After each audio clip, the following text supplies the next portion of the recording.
Minahan. Welcome to Talk Cosmos, the show where Sue Minahan and her panel of guests bring you leading-edge astrology conversations through a journey of soul growth patterns connecting astrology's energetic cycles. Get ready to understand your path in the cosmic roots of the stars.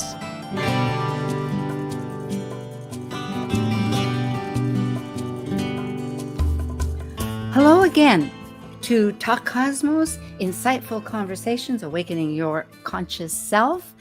And today is April 9th, just a few days after the full moon. And we are centering on the eclipse. We're within that period of time, which always shatters my consciousness because I realize that things aren't always moving along as business. And what is business except change, right? So here we are. And this solar eclipse will be at the very last degree, really pushing it with the minutes too, at 29 degrees Aries. Yeah, and it won't be for a few weeks because our panel today that focuses on this specific new moon, which a solar eclipse always is always the second week of the month. And interestingly, this entire month, it seems, of Aries, we're focusing on these eclipses because there's many angles to look at this energy in life. Nothing is a prescript. Well, the prescriptions can be many, right? Exercise more, breathe, etc. Okay, we are now ready for archetypal symbols.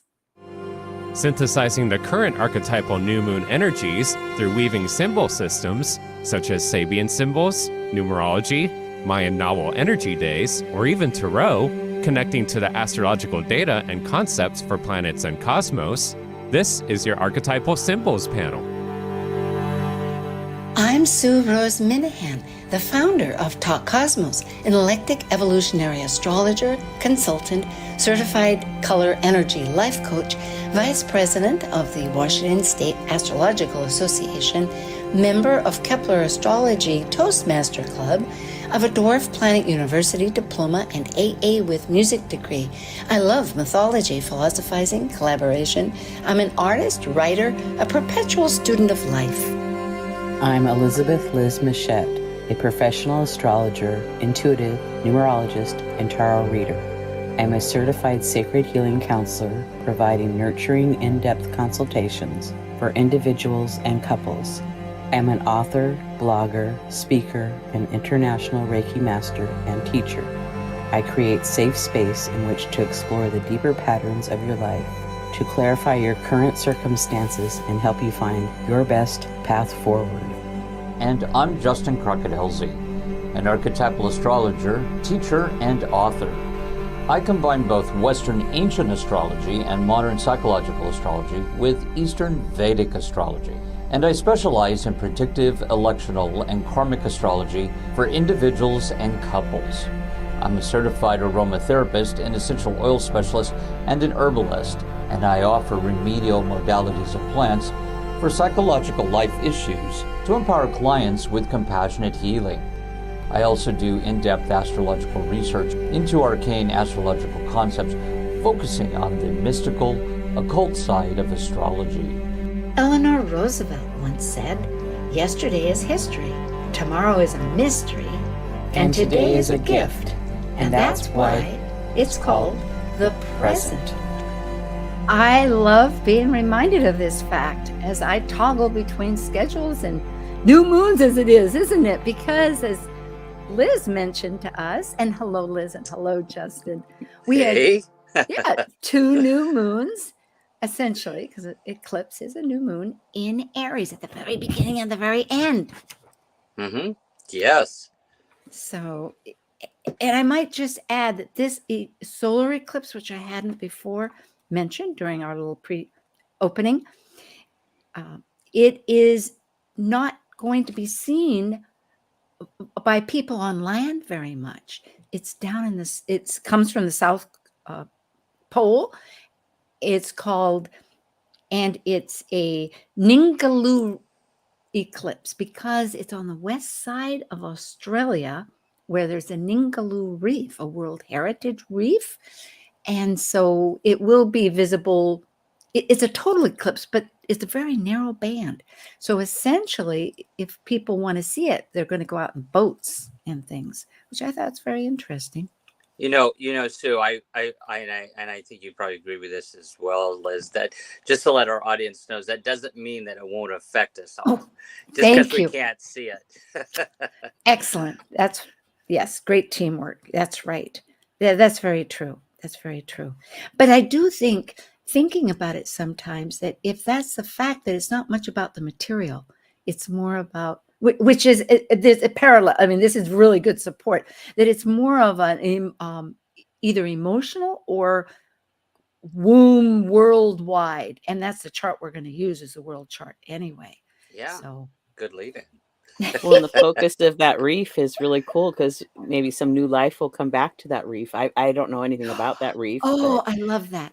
Mm-hmm. Yes. And I like how you're bringing up the ocean and reef, since we got Saturn and Pisces. So. Yes, it all correlates. It's like the universe is working to direct us. And really, I'm always bring up the fact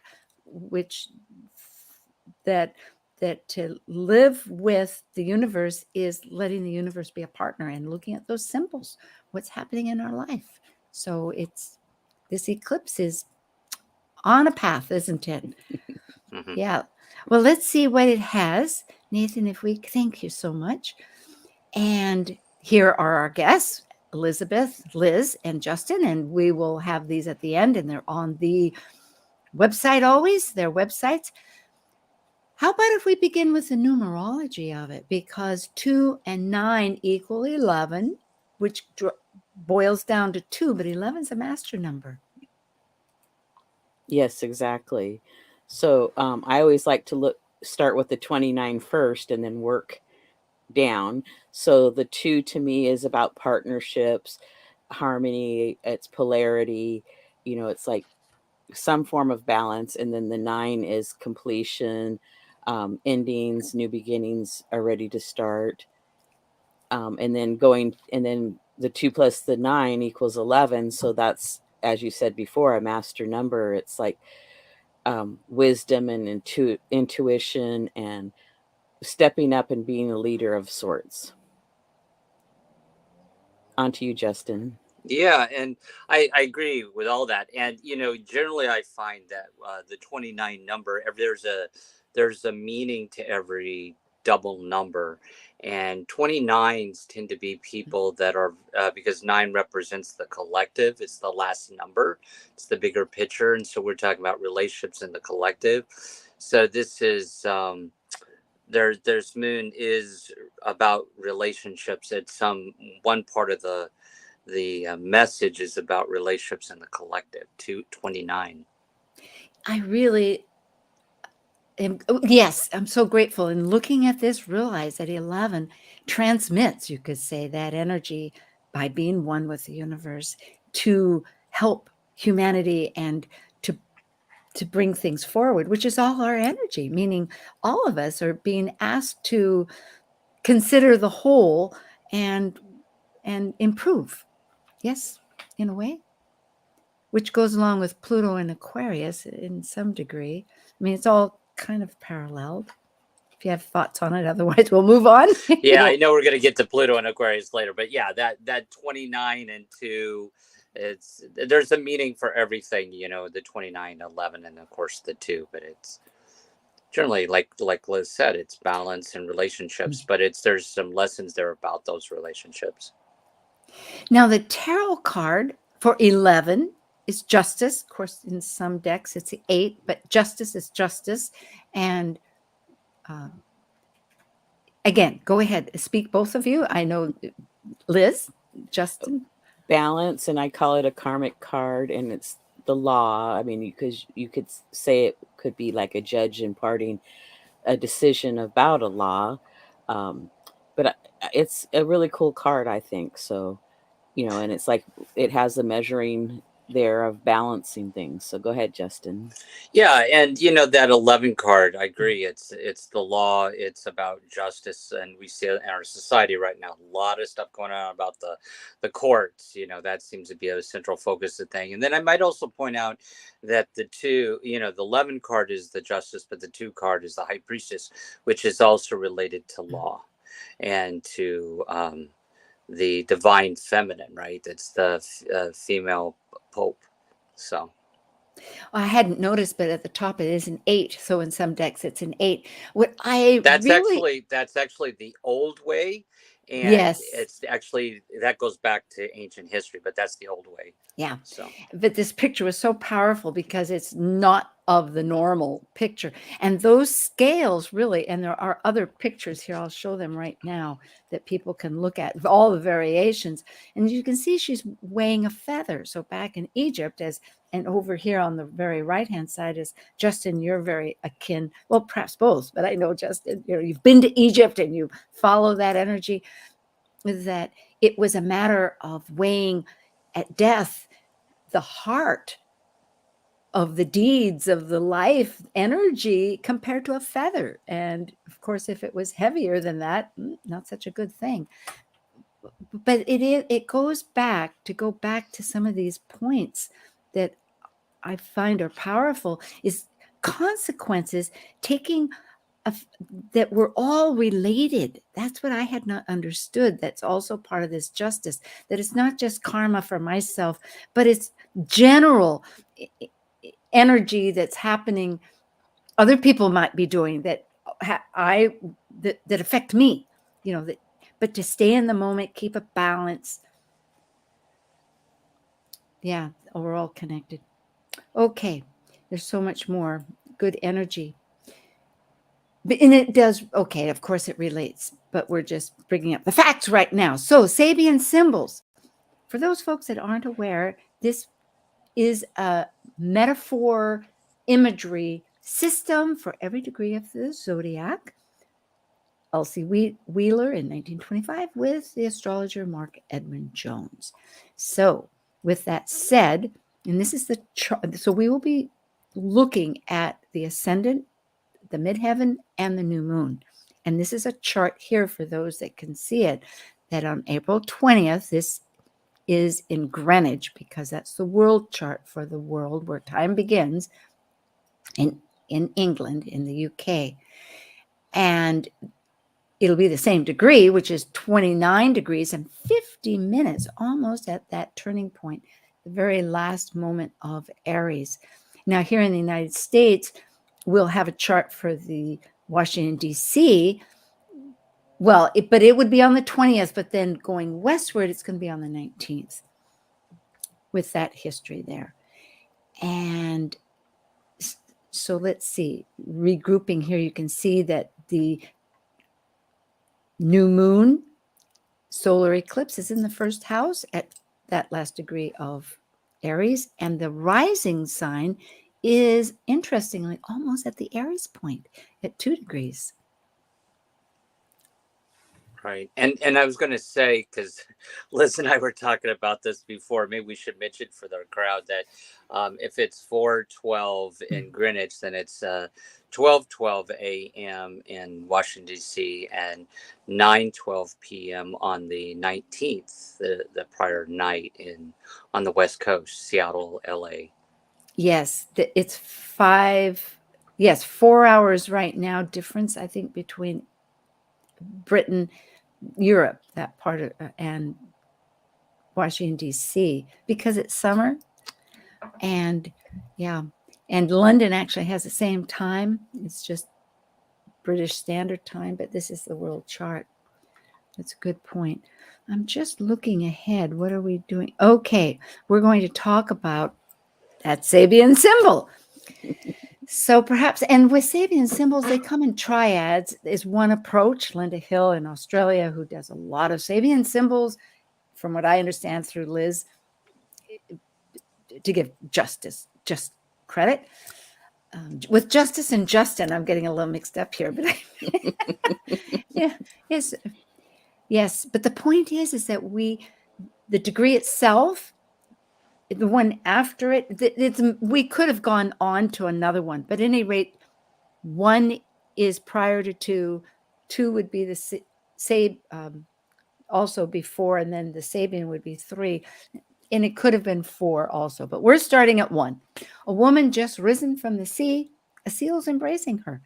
And this generally is emergence of new forms, the potentiality of consciousness. So it's an impulse to become. Liz, do you want to do number 2? Sure. Aries 2, a comedian reveals human nature. And the keynote is the capacity to look objectively at oneself and at others. And the key word is objectification and consciousness. Justin? Yeah, Aries 3 is the cameo profile of a man suggesting the shape of his country. The sustaining power of the whole is the individual identifies themselves with its life, and the key word is participation in a greater life. So, can I say one thing here? Just please. So for the audience, and for those maybe new to the show, one of the most important things you always look first in the chart is the ascendant. What is that rising constellation coming up over the eastern horizon at that moment of the event? So that's why we start with the ascendant. And so anyway, I just wanted to set that as a foundation for those who may not know why we're starting with the ascendant. And it's so intriguing because in this case, the ascendant for the world chart is actually right close to the Aries point, which we call the Aries point because Aries starts the archetypal 12 developmental signs. And it's also where there was spring equinox, and we're going to show that later there's a correlation between the last Aries new moon, which is just a day after the spring equinox, and this one, but which comes full circle also, which is very interesting and amplifies, strengthens the new start of everything. So do you want us to kind of talk to this a little bit? Because I got a comment about this, and I'm just curious what you two think. So, I always look at the beginning because we're talking about really this first degrees of Aries.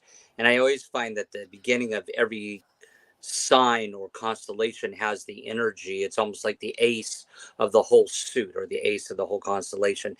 And it's interesting in this one, I feel that these three, my perception out of it is it's really about self-actualization here in a way. A woman rising out of the sea, she's trying to emerge into a form. And then there's this key word with a comedian about instead of subjectively about the way we're looking at ourselves in this new period. It's about paying attention to our objective perceptions about ourselves. And then, of course, the last one, the cameo profile of man, there's actually relates to there's actually one of the Sabian symbols in Virgo, which is very similar to this one, where it's about being very self-aware of oneself. So we see sort of this, and of course, it's relating to the person's role within the collective. So there seems to be a lot here about self-actualization. And I'm just curious what you two think about that. I agree with that. And it's kind of repeating from the first new moon at 0 degrees Aries of new beginnings, new starts, a fresh look at things. So it's like kind of emphasizing that again for another month. So I like that. Yes, absolutely. And with the outer planets moving just lately in March into these powerful new signs, I mean powerful in the sense that they're beginning long transits, Saturn and Pisces, which is the consciousness of the collective, the unconsciousness of the collective, the whole, and then Pluto, which is often looked at as an energy of transformation to find what is giving us growth, is in Aquarius, which is the collective consciousness of humanity. It is the pinnacle, you could say, of humanity in all its forms, not just for the self, but looking for the energy to everybody. So this really mirrors or emphasizes that Would you both agree? I mean, am I? Yes. Yes. Yeah, I thank you so much, Justin, for bringing that up. Here is that chart again. And as you can see, that 2 degrees ascendant is right there.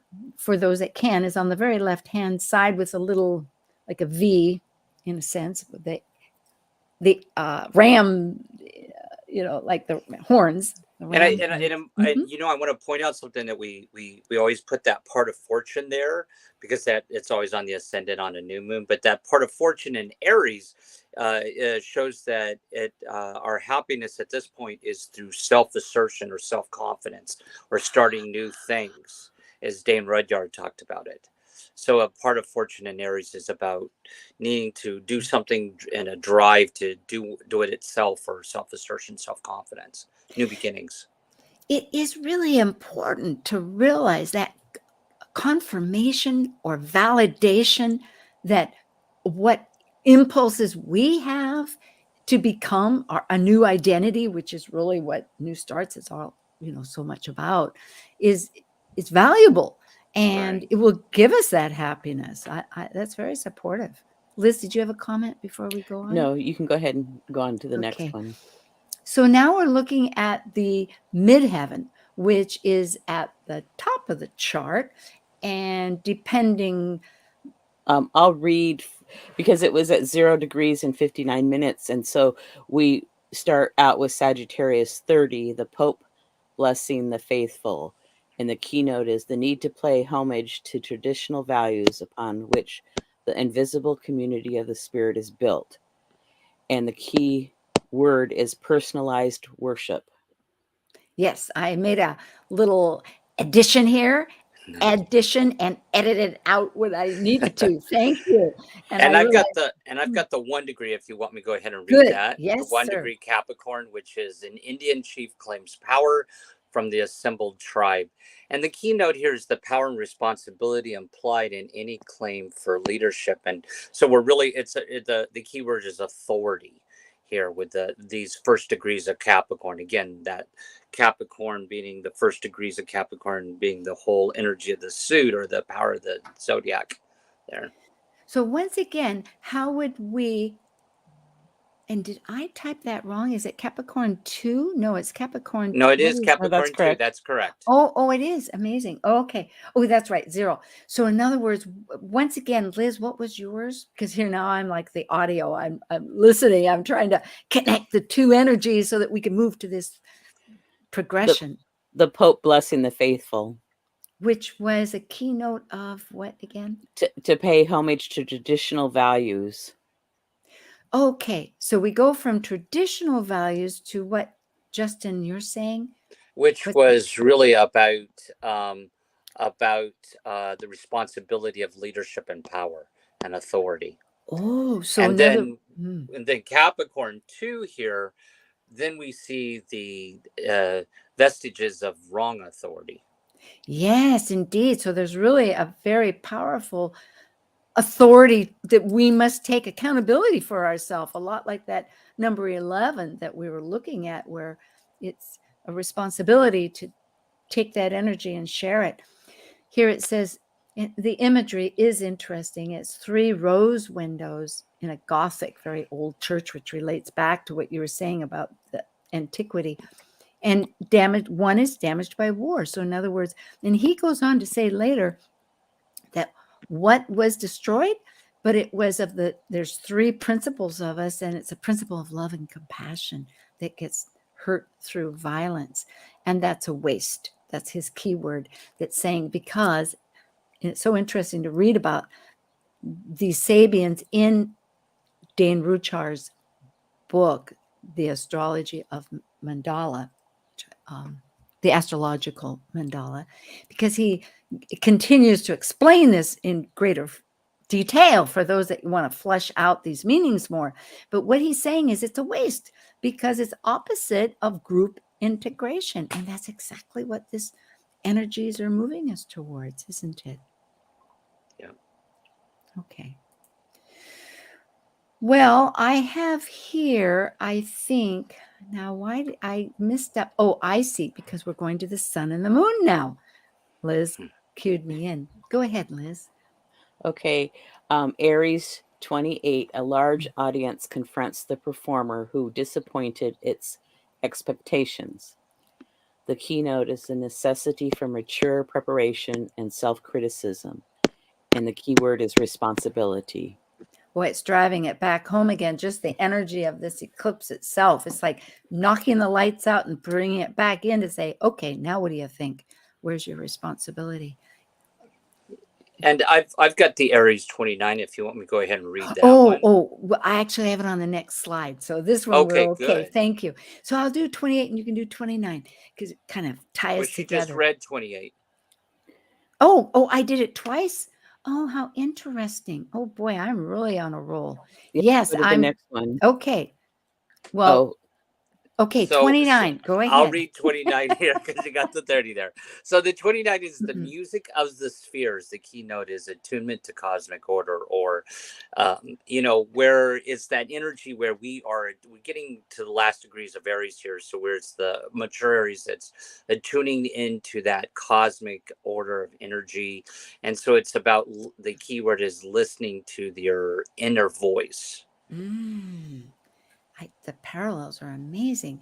Well, then where it's headed is a duck pond and its brood, Aries 30 degrees at the very end, the realization of natural boundaries. So it's focalization. So of course, as we look at the whole, we still want to remember where our energy, I suppose, is responsible for ourselves and how, therefore. Dane Rudyard talked about it, that in order to be effective, power must accept the principle of focalization here, because that's what we started out with, the whole power enough, and Aries has a certain level of power and authority and ourself and how we control our own power. Yeah, Liz, did you have some wrap up? We're heading towards a break in a little bit, but go, Liz. Yeah. Well, I just think I really enjoy using all these symbols with the chart, and I agree with what everybody's saying. So we can take a break now. Okay, so I guess to wrap it up, though, we are looking at this solar eclipse at 29 degrees, 50 minutes, 10 more minutes to get to the next sign, but we're still in Aries, still at this masterful, collected, lot of experience, but yet pushing us back to the beginning of starting again. And we'll see how that happens, particularly next. Thank you. I have my great panel members, Justin Crockett-Elsie of Seattle, Washington, and Elizabeth Liz Machette of Seattle, Washington, Port Angeles, and Camino Island. See you in a moment. Thank you.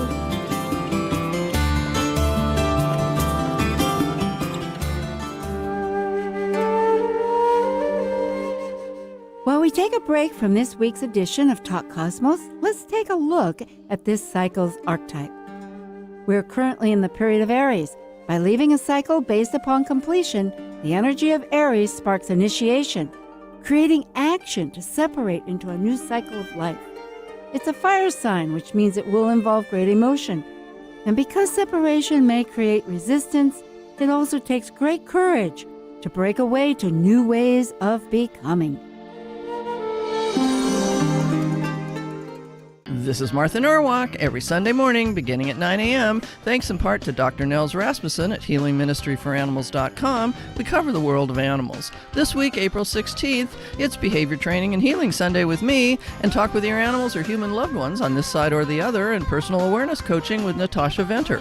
Hope you can join us and plan to call in with your questions for either one of us or a personal reading with Natasha.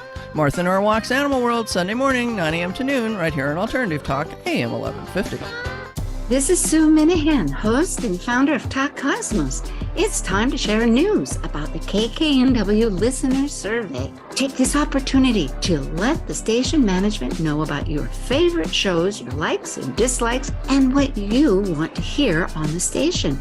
Help shape KKNW's future by letting your voice be heard. Simply go to www.1150kknw.com. Click the 2023 listener survey image up near the top of the page. Entries begin Monday, March 27, all through Sunday, April 23rd, when a happy winner's announced. Because there's a bonus too.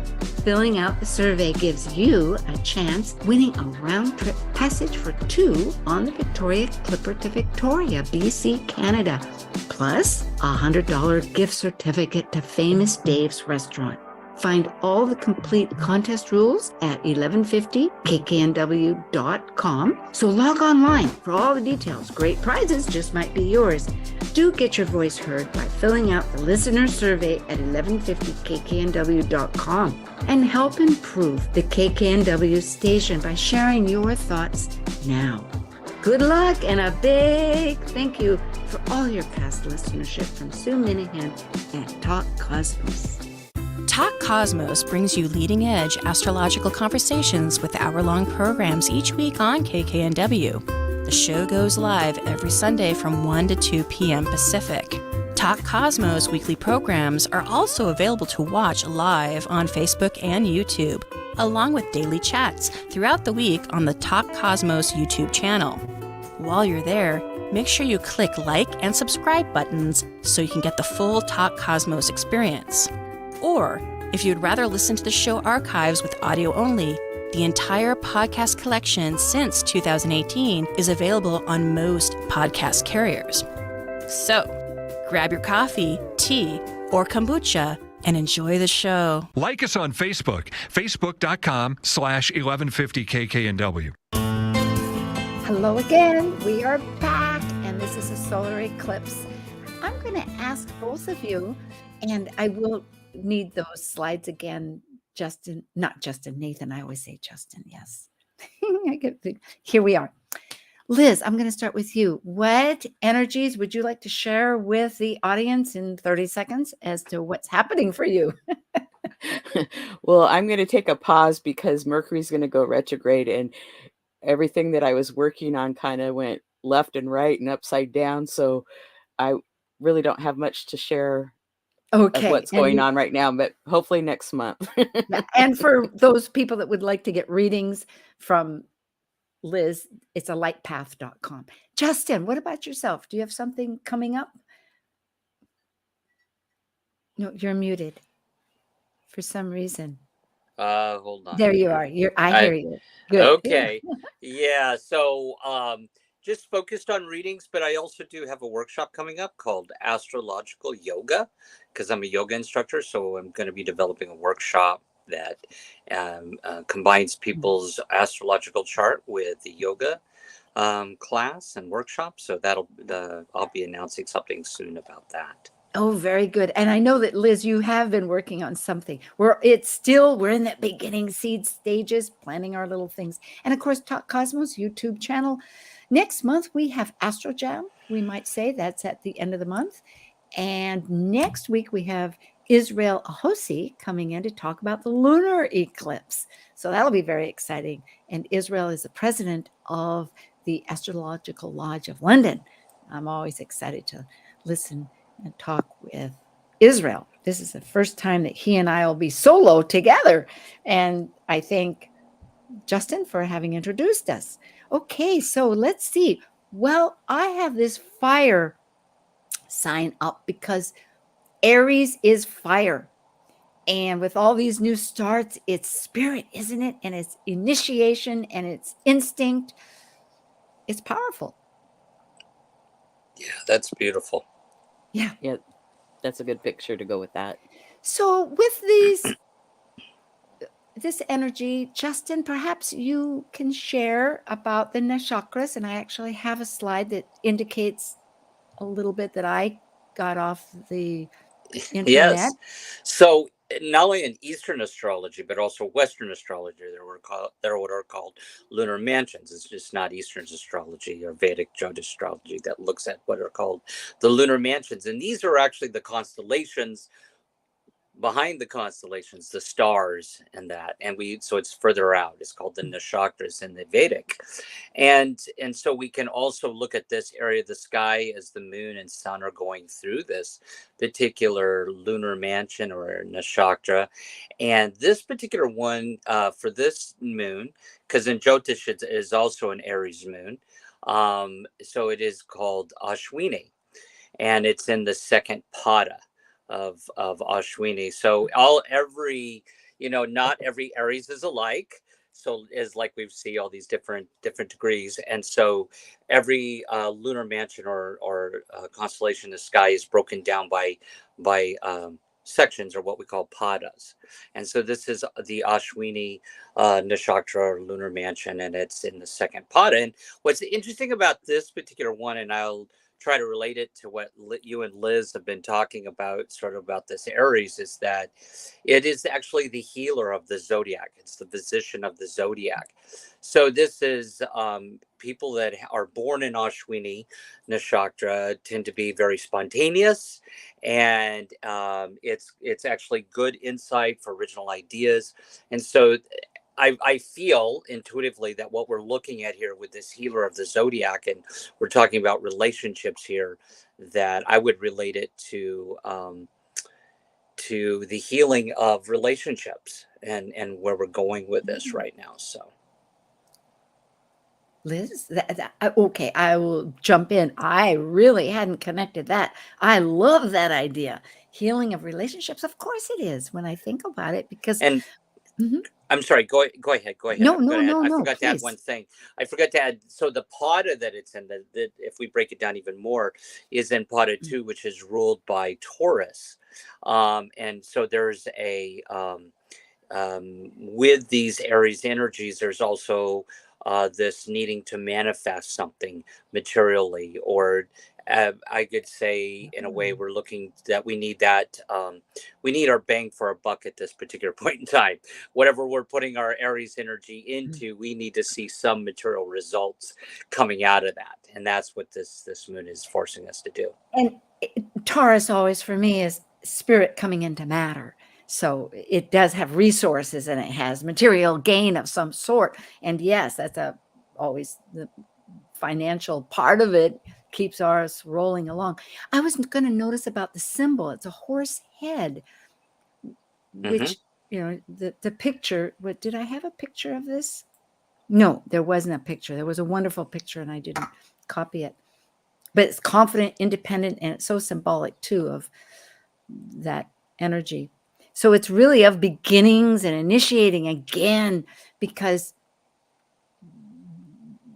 the Vedic and Western are, well, in this case, because of the spread between 0 and 29, it's on target. It's still in the Aries. Yeah, energy. there's this overlap between Eastern and Western astrology. They're both correct, and they just complement one another here in this. And this is still an Aries moon. It's spontaneous, right? It's spontaneous, And it reminds me very much of other systems that astrology uses. I'm just relating an analogy of comprehending for us that are in Western astrology, trying to think of what could be a disparity, but it's not, because as you say, it overlaps. But beyond that, if we consider in astrology, and this is astrology speaking in terms of astrology, we have measuring systems such as solar arcs, where we move the whole chart a degree a year. People might go, what?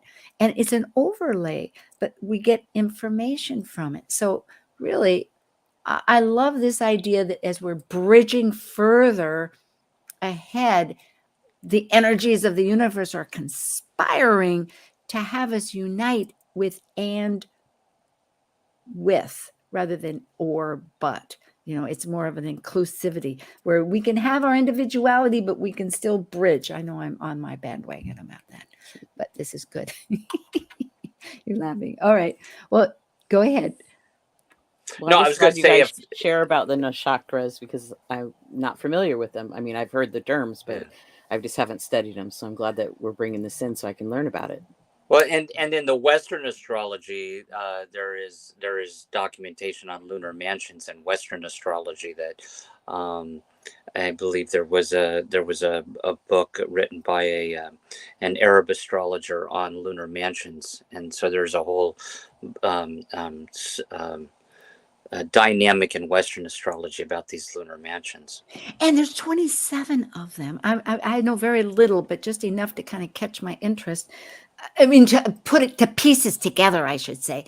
27, and there's 28 days between one new moon and the next new moon. So it makes sense. This is a measuring system, very ancient, to kind of identify energy. So we'll move on. We are interested in looking at the first new moon, the day after the equinox, which is only a month ago on the 21st of March, which happened to be at 0 degrees and 49 minutes of Aries. And this chart here is of at the United States. We chose that would be replicable, or this would be representing the nation at that time, and a little identification with it, because at that time, our rising sign, which we've brought up, is how we first look at a chart to see how are we individually working with our world itself and how we manifest our energies out in the world, was with Cancer, which of course is the sign that the moon rules. And it is talking about a new moon. So it was a very personal, our own, and Cancer works on its own processing. You know, it has its own tempo of development. And very importantly, on that personal basis. So we're bringing up this chart here, but we're going to compare it with this new moon solar eclipse that's ahead on the 20th. And interestingly, Can we look at this chart for a minute before we go to the biwheel? Because I wanted to point out that the Pluto is square the nodes, so we have a T-square here, and I thought we should talk about that a little bit. Let's do that. Let's do that, because you're so right. What I was going to I'll just bring up that the ascendant for the world chart is at the same point that the United States' midheaven was. Well, okay, go ahead. Because we're in transformation with Pluto. Yes. Thank you, Liz. Right, because Pluto just went into Aquarius a week or so ago, and so it's like coming into a new sign, and it'll dip its toe there, and in a few months later it'll go back into Capricorn. But still being square the nodes, the south node and the north node, you could say our past and where we're headed, or our past and the now, or the change. And I just feel that those are important aspects to kind of look at, or that's a big aspect in the chart. So to me, that's another layer of symbolism behind the new moon chart, and the eclipse. So it's like, and Pluto deals with our power too, of how we've dealt with power in the past and how we're going to deal with power in the future. So I'll turn it over to you guys now. No, I agree. And what do you think, Liz, deeper into that some themes around that besides the power? Some deeper themes. I'm not sure. Well, I was thinking, and I'll just throw this out to you there, because the Pluto is moved into Aquarius, which rules the 11th house, which is social groups and relationships, how we're looking at group relationships.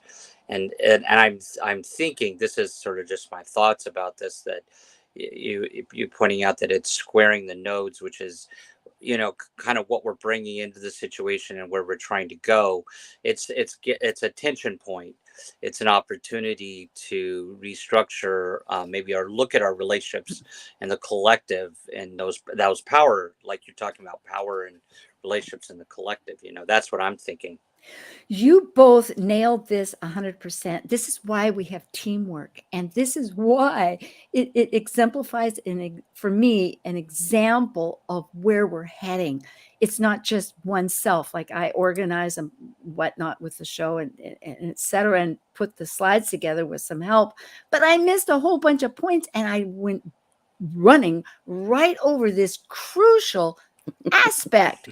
Thank you, Liz, for reading and noticing and knowing, and Justin for bringing up, because everything we've talked about for me with the numerology, with the Sabians, all drives right back to this aspect of Pluto, the big guy out there of our universe, which is a dwarf planet of great magnitude, in this position toggling between past and present. And what are those?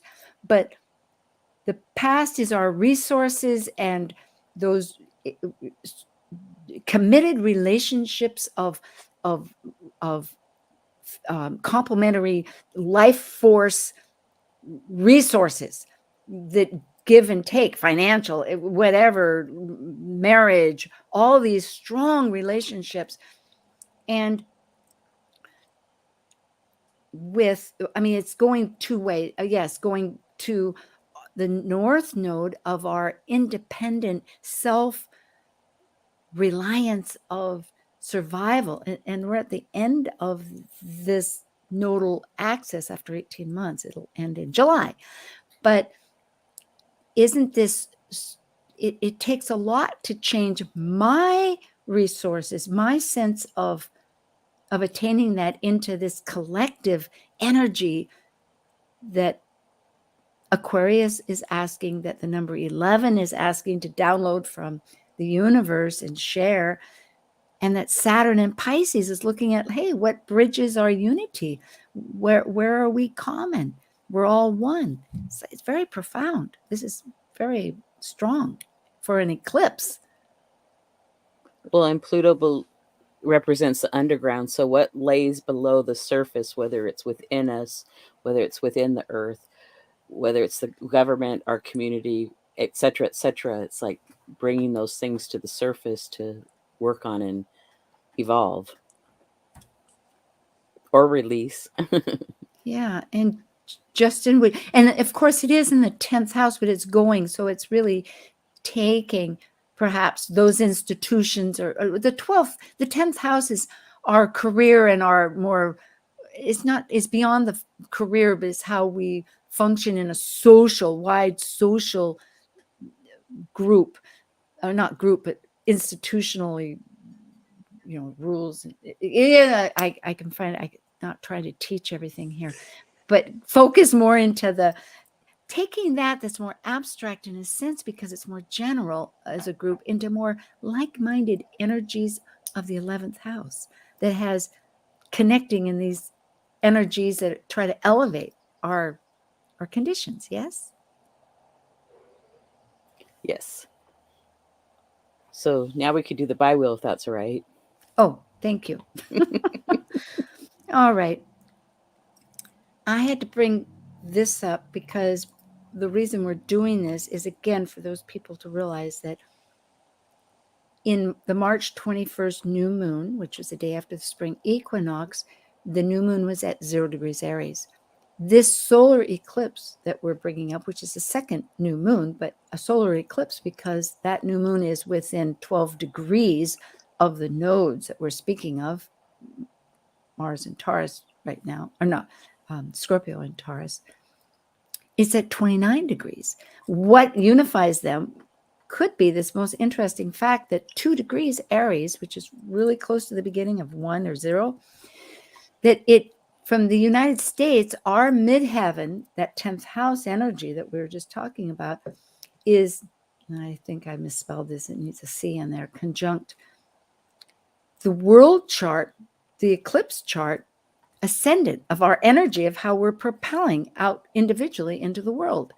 It's the same degree. So perhaps now we're moving from what had been for the United States an emphasis of beginning, even though the chart was also at 0. We were doing beginnings then, but now it's the world. We're all collectively starting. So here's the, and you know what? Here was that, we went from, we might say in full circle, an archetypal viewpoint generally to actualized, impulsive, to become, to looking objectively, that consciousness, to becoming, then to participate in a greater life. So here's that chart.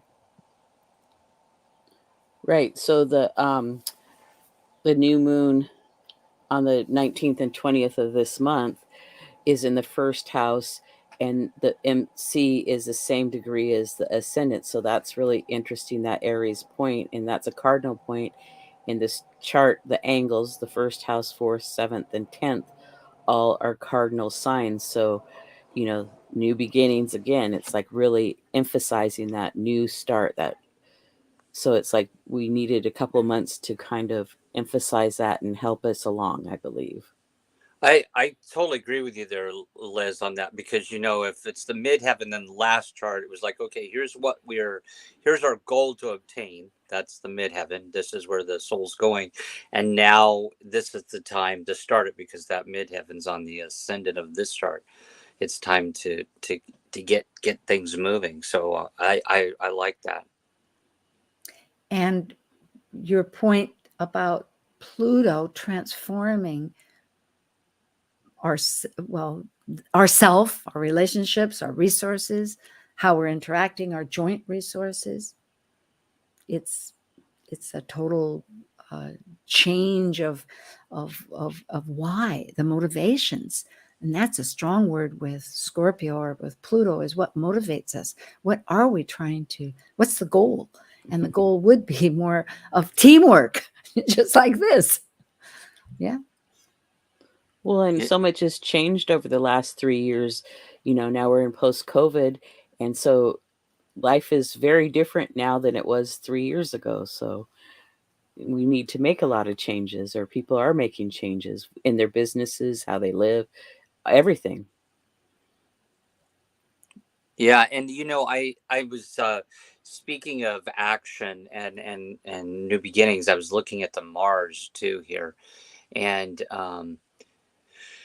noticing that the ascendant of the just looking at where the Mars is in the charts, and near our current chart, it's near the IC of the current moon, or where the Mars was before. It's on the IC, and then of course this one is close to the ascendant of the past chart. So I think that the Mars representing our forward action and effort, and taking action here is becoming more into focus. Good point. Mars is the ruler of Aries, lock, stock, and barrel. No question about that. And it co-rules the south node of Scorpio, traditionally speaking. And it's now in Cancer, which is ruled by the moon. So it's really a very strong motivation that we're involved with, but on a personal basis. It's really getting down to our foundation. It's in that 4th house, and it's in Cancer. In fact, it happens to be 13 degrees Cancer, happens to be the same degree as the United States sun, 13 degrees Cancer. So we're being, whether this is it's an interesting relationship of us and the world, on a collective scale.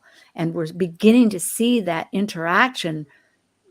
Well, we've always seen it, but in new dimensions. I mean, I can't speak of, it just is becoming more. And I might point out and I'm just curious what you two think about this, but I think just for the audience, what does Mars and Cancer mean? And in the 4th house, that this could mean really more of a focus on generational stuff right now, on families, on children. With Mars moving into Cancer, we may see more, I remember, what was it? couple of years ago when there was all the stuff about the children on the border. I forget what major planet was going through Mars at that time, but whenever we have a major planet move through Cancer, then it brings up issues about children and family and generational stuff. So we may see a lot about that at this time. And I'm thinking too, it's more self-protective. Mars in Cancer is motivated, of course, but the motivation is more related to how to protect. And what is the safety? And it's going to be a little more cautious, you could say, rather than just jumping in, looking at this or that, which Gemini, of course, needs to do. It needs to collect a lot of information. But we're in a process, aren't we? We are indeed. Well, this has been with Archetypal Symbols. We're every second week. We're so thrilled. I say we. I would not be here if it weren't for my two cohorts, Justin and Liz. And you can see them, the light path for Liz and Justin Crockett Elsie. Actually, they both have their names for their sites. And I think, too, I wanted to show here, in case if you have YouTube, there's a whole playlist on Talk Cosmos YouTube that will tell you more about this history and where we're headed. Thank you. We can close that, Nathan. Well, it's a pleasure to be here, and we look forward to seeing everybody again soon. Yes, indeed. To beginnings, to revitalization, to courage, right? To unite. See you. Thank you for joining us on Talk Cosmos, the show where Sue Minahan and her panel of guests connect soul growth patterns with the energetic cycles of astrology. Be sure to tune in next Sunday at 1 p.m. Pacific Time to continue your journey through the roots of the cosmic pathway.